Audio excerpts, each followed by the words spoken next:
Lalu karakter seperti apa yang ingin dibangun di bulan Ramadan ini?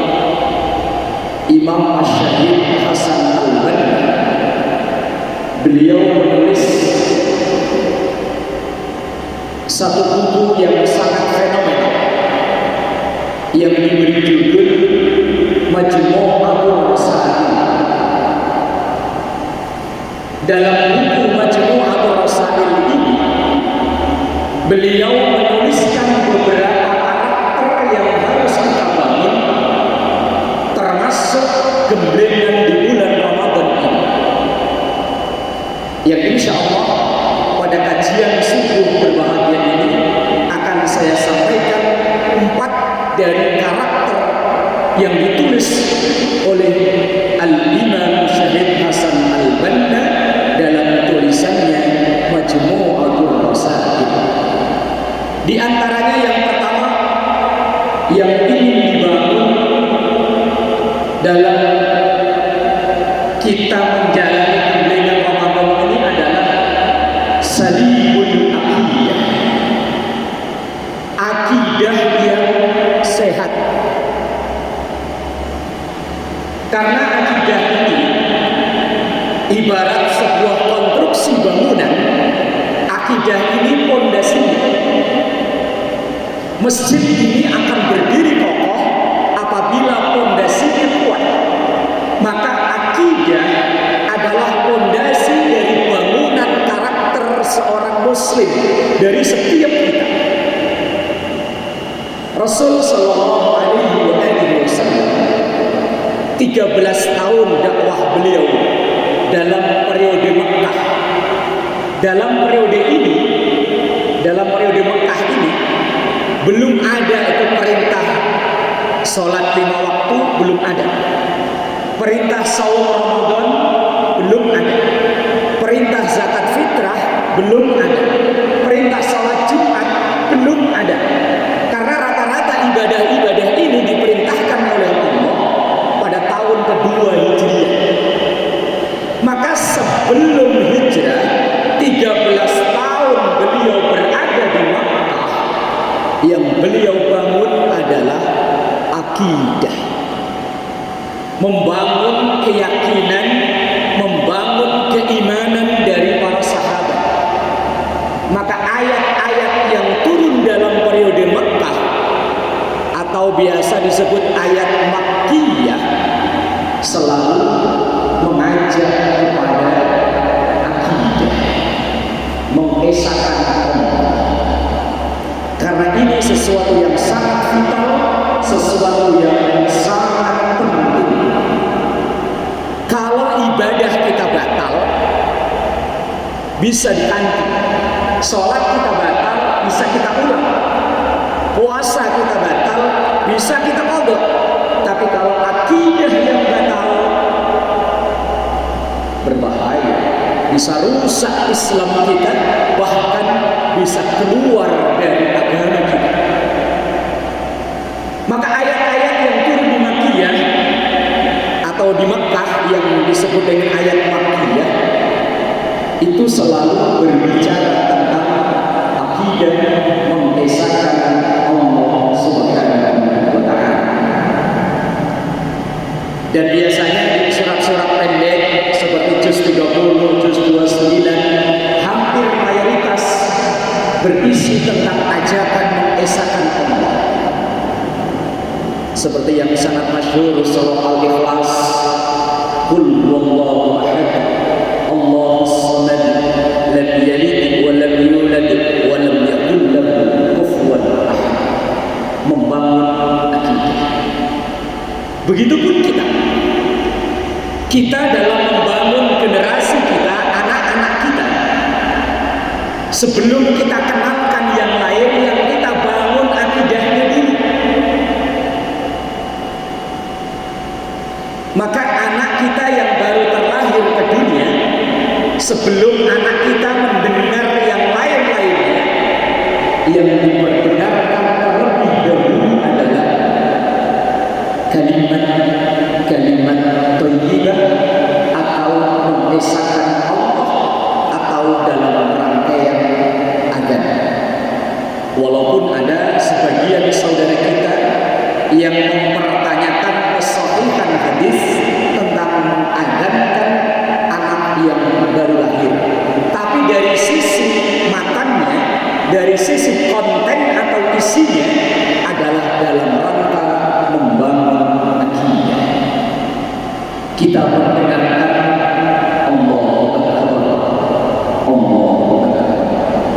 kita perdengarkan asyhadu an la ilaha illallah, kita perdengarkan asyhadu anna Muhammadar Rasulullah.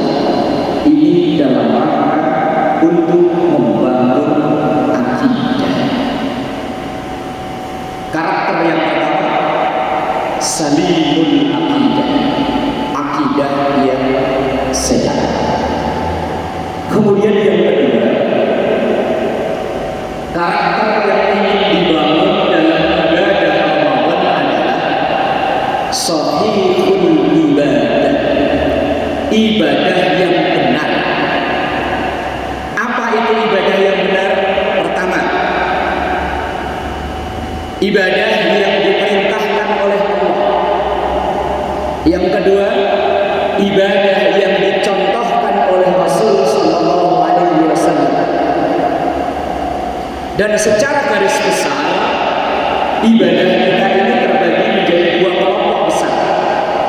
Ada yang disebut dengan ibadah mahdhah, yaitu ibadah-ibadah yang aturannya langsung dari Allah dan Rasulnya. Dan dalam ibadah mahdhah ini tidak bisa ditawar-tawar lagi. Aturannya baku. Beberapa tahun yang lalu ada sekelompok pemikir-pemikir bebas atau disebut Islam liberal. Mereka mengadakan survei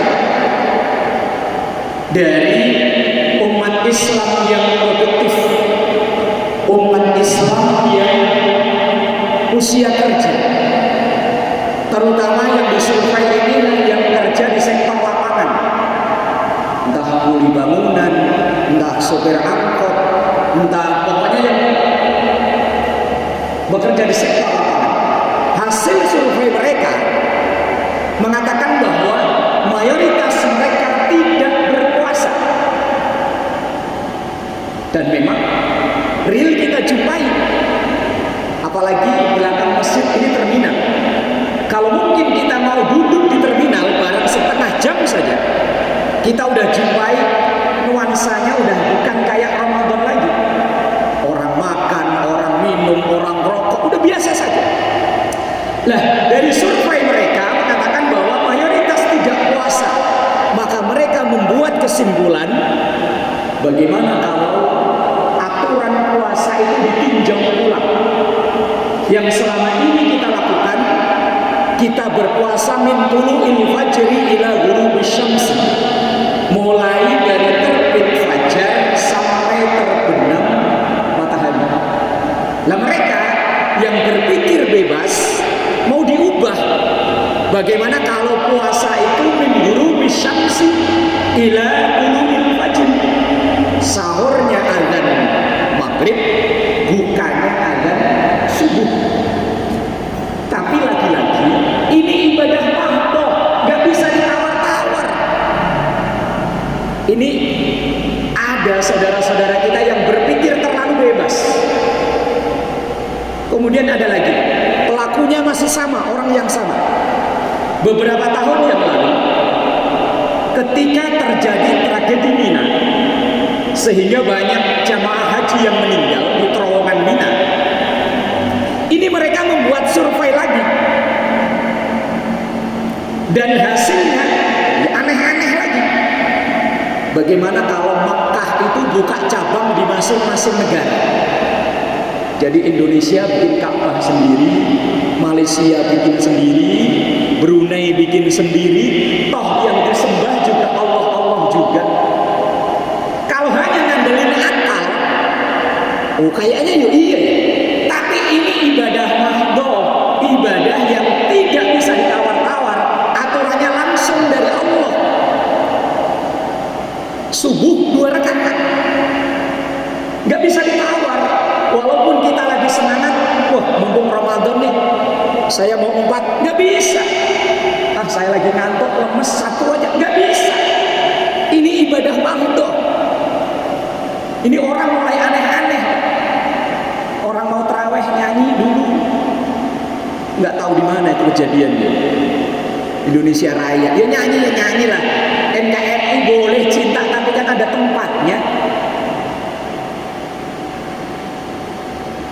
orang mulai aneh-aneh. Lah ibadah yang kedua jenisnya namanya ghairu mahdhah. Lah dalam ibadah ini, ibadah yang secara garis besar diperintahkan oleh Quran, diperintahkan oleh Sunnah, tetapi teknis pelaksanaannya diserahkan kepada kita masing-masing. Contoh, dalam Quran ada perintah wa ta'awanu 'alal birri wat taqwa. Saling tolong menolonglah kalian dalam kebaikan dan ketakwaan. Cara nolongnya bagaimana, siapa yang kita tolong, kapan kita menolong, bebas. Ini namanya ibadah ghairu mahdhah. Kita seorang suami berkewajiban, kita diperintahkan oleh Allah dan Rasulnya untuk memberi nafkah kepada anak istri kita dengan rezeki yang halal. Itu garis besarnya. Tetapi pelaksanaannya, kita mau kerja apa, seperti apa, bagaimana, terserah kita. Ini ibadah ghairu mahdhah. Tapi kalau ibadah mahdhah, paten, nggak bisa diotak-atik. Nah, yang ingin dibangun dari diklat Ramadan ini adalah shahihul ibadah, ibadah yang benar. Nah, benar dalam ibadah mahdhah itu patokannya dua, diperintahkan oleh Allah dan Rasulnya dan dicontohkan oleh Rasul. Ini sekarang banyak orang berkreasi. Wah, ini kayaknya cocok bikin baru, ini cocok bikin baru. Yang ketiga, yang ingin dibangun dalam diklat Ramadan ini adalah nafi'un li ghairihi, menjadi pribadi yang bermanfaat. Sabda Rasul sallallahu alaihi wasallam yang begitu masyhur, khairun nas anfa'uhum linnas. Sebaik-baik manusia adalah yang paling bermanfaat buat orang lain. Kita ini dikaruniai oleh Allah kemampuan berbeda-beda. Maka ada makalah ini disandarkan kepada sahabat Ali bin Abi Thalib. Beliau mengatakan, man kana lahu mal falyatasaddaq bimali. Yang punya harta, bermanfaatlah untuk saudaranya, untuk saudara yang lain dengan hartanya. Wa man kana lahu ilmun falyatasaddaq bi ilmihi. Yang punya ilmu, yang bermanfaat dengan ilmunya. Wa man kana lahu quwwatun falyatasaddaq bi quwwatihi.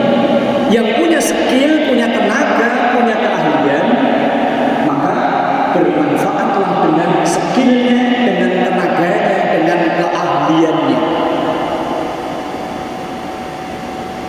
Setiap kita bisa bermanfaat dengan cara kita masing-masing. Kita mungkin tidak bisa meniru kemanfaatan orang lain untuk diri kita. Masjid Raya Al-Husna ini bisa terbangun dengan megah seperti ini, kegiatannya bisa berjalan kalau yang punya duit nyumbang duitnya, yang punya ilmu memanfaatkan ilmunya, yang punya tenaga manfaatkan tenaganya. Kalau hanya nyumbang duit semua tapi gak ada yang nyumbang ilmu, gak jadi. Ilmu semua gak ada yang nyumbang duit, yang gak jadi. Duit ada, ilmu ada, tapi tenaga nggak ada, yang nggak jadi juga. Maka kita ini sebetulnya bersinergi, saling membutuhkan. Tidak bisa, kita bukan Superman. Kita ini saling membutuhkan, kita punya kelebihan dan kekurangan. Kalau boleh dianalogikan, kita ini seperti tim sepak bola. Lionel Messi itu jago kalau jadi striker, tapi suruh jadi kiper belum tentu bisa. Pak Ustaz Sayyid ngimamin jago, cuman suruh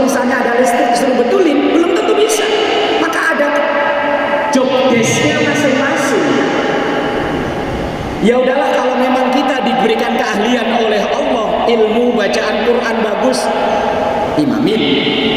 Kita diberi kelebihan oleh Allah, duit, nyumbang. Kita duit gak punya, ilmu gak punya, bantu tenaga. Insya Allah bareng-bareng kita menggapai ridhonya Allah, masuk surganya Allah dengan cara kita masing-masing. Itu nafi'un li ghairi. Atau paling tidak, kalau kita belum bisa bermanfaat untuk orang lain, ya jangan merugikan orang lain. Kalau kita belum bisa bermanfaat untuk masjid di lingkungan sekitar kita, ya jangan kerecokin. Kalau kita belum bisa bermanfaat di wilayah kita, di wilayah tempat tinggal kita, ya jangan kerecokin. Karena Rasulullah, beliau sampaikan tadi, khairun nas anfa'uhum linnas. Sebaik-baik manusia adalah yang paling bermanfaat. Yang ketiga, yang keempat, yang terakhir, dari banyak karakter yang disampaikan Imam Syahid Hasan Al-Banna, yang keempat adalah munazzamun fisyu'un, disiplin dalam setiap tugas dan pekerjaan kita. Disiplin. Kita umat Islam Indonesia ini terkenal umat Islam yang sangat lemah disiplinnya. Bahkan kadang kita yang bikin undang-undang, kita yang bikin peraturan, kita duluan yang melanggar peraturan itu. Contoh kecil-kecilan, Pak. Kita kadang jadi DKM masjid. Masjid kita tulisin dilarang tidur di ruangan masjid. Tapi kadang yang tidur di situ malah pengurus. Ya kalau memang nggak boleh, ya nggak boleh, buat dirinya juga nggak boleh. Ini kadang makanya Pak, ada meme begini. Di Indonesia ini undang-undang dibuat ya untuk dilanggar. Undang-undang lalu lintas yang sering langgar polantas sendiri. Kita di media sosial sering lihat tuh, dilarang putar balik. Mobil polisi patroli yang putar balik di situ. Nah, makanya kita umat Islam Indonesia ini umat yang terkenal sangat rendah disiplinnya. Undangan rapat, undangan apa biasanya jam 9, jam setengah 10 belum ada orang. Makanya terkenal kita jam karet. Bahkan kalau ada tepat waktu biasanya malah bilangnya begini, wah ini nggak Indonesia banget ini, wah kurang keren jadi orang Indonesia ya. Ada saudara-saudara kita itu yang disiplinnya kuat, Pak, undangan jam 9, kadang setengah 9 udah datang, tapi kadang malah dicengin. Indonesianya diragukan ini, Pak. Padahal ibadah-ibadah yang kita lakukan ini itu muaranya mengajarkan disiplin loh, Pak. Kita ambil contoh dah, rukun Islam yang 5 nih. Ini muaranya mengajarkan disiplin, Pak. Pertama syahadat. Itu mengajarkan disiplin keyakinan. Asyhadu an la ilaha illallah wa asyhadu anna Muhammadar Rasulullah. Sampai mati tetap istiqomah dengan itu. Disiplin pola pikir, disiplin berkeyakinan. Yang kedua sholat, mengajarkan disiplin waktu. Inna salata kanat 'alal mu'minina kitaban mawquta. Bahwa sholat itu diwajibkan oleh Allah. Mawquta, waktunya telah ditentukan oleh Allah. Ini kadang juga kita sering tawar. Kita udah dikasih waktu kalau subuh, deadline terakhir terbit matahari. Ini terkadang dikabung sama duha. Zuhur pepetin ke asar, asar pepetin ke maghrib, maghrib kadang gabung sama isya. Sholat mengajarkan disiplin waktu. Dan kita terkenal sangat tidak disiplin dengan waktu. Yang ketiga, zakat mengajarkan disiplin memanage keuangan kita. Bagaimana kita bisa akan membayar zakat kalau kita tidak bisa mendisiplinkan mengatur keuangan kita? Kalau zakat fitrah, oke, memang jumlahnya nggak seberapa, tapi zakat mal kita loh. Kita punya duit banyak, punya harta banyak, yang harta-harta itu wajib dizakati, tapi kita tidak bisa mengelola. Satu nisab kadang udah nyampe, tapi kita tidak bisa membayar zakat karena tidak bisa memanage dengan baik. Yang keempat, saum mengajarkan disiplin pola makan. Saum ini kita diajarkan disiplin. Kalau sudah waktunya habis, berhenti. Kalau belum waktunya, jangan makan. Dari yang halal saja kita dilatih untuk disiplin, Pak. Apalagi yang haram. Makanan-makanan halal yang sudah tersedia di depan kita, tapi kalau belum azan maghrib, jangan dulu, disiplin. Dan kita ini kesehatan kita sering terganggu, mayoritas karena kita tidak disiplin dalam menjaga pola makan kita. Dan puasa, saum mengajarkan kedisiplinan dalam pola makan. Yang kelima, haji mengajarkan semuanya. Orang kalau nggak punya keyakinan kuat, sayang Pak duitnya buat berangkat haji. Yang reguler aja 40 lebih, yang plus 100 lebih, yang plus apalagi. Kalau orang nggak keyakinan kuat, sayang. Haji juga mengajarkan disiplin waktu, karena haji waktunya memang terbatas. Haji juga disiplin menjaga kesehatan, karena haji notabene adalah ibadah fisik. Tawaf fisik, sa'i sofa marwah fisik. Kalau nggak sehat, nggak bisa sempurna. Maka muslim yang dalam menjalani diklat Ramadan ini dalam rangka untuk membangun kedisiplinan. Maka kalau setiap tahun kita Ramadan tapi disiplin kita rendah, berarti ada indikasi Ramadan kita gagal. Maka jemaah yang dimuliakan Allah, pertama, akidah kita perkuat. Kedua, ibadah kita perbaiki. Ketiga, berlatih menjadi pribadi manfaat. Dan keempat, berlatih untuk disiplin dari mulai yang hal-hal terkecil dari diri kita, keluarga kita, dan lingkungan sekitar kita. Dan semoga kita semua menjadi hamba-hamba Allah yang lebih baik. Amin ya rabbal alamin. Terima kasih dan mohon maaf. Hadanallahu wa iyyakum ajma'in. Wassalamualaikum